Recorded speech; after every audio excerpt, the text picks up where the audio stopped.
Ode is a new choreographic work of mine that is dedicated to the victims of gun violence, and in particular, innocent victims in America. The idea came about a couple years ago when in the media there were a large number of reports of black men being shot by the cops, and this kept happening at a very rapid pace, and it just became very disturbing and very hurtful.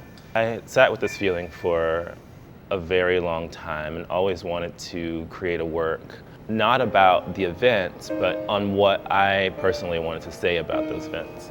The way that I went about addressing this complicated topic was mainly through the lens of love, I think, was my in to this topic, because we all know the horrors of it. We all know the families that are destroyed and communities that are affected by it, but we never get a lot of insight into the healing process. How do we heal from it? How do we move on from it?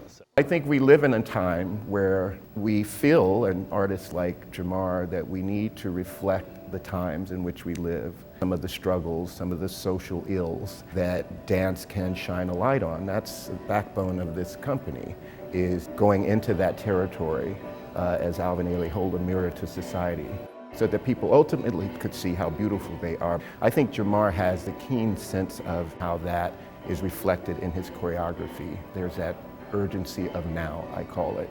And so I'm really excited about how he will tackle that subject matter in a way that doesn't shut people out, but invites people in to be ultimately uplifted by it. That's the same thing that he did with Members Don't Get Weary. The title Ode came from the composer Pullen, but it's not the actual song that I'm using for the piece.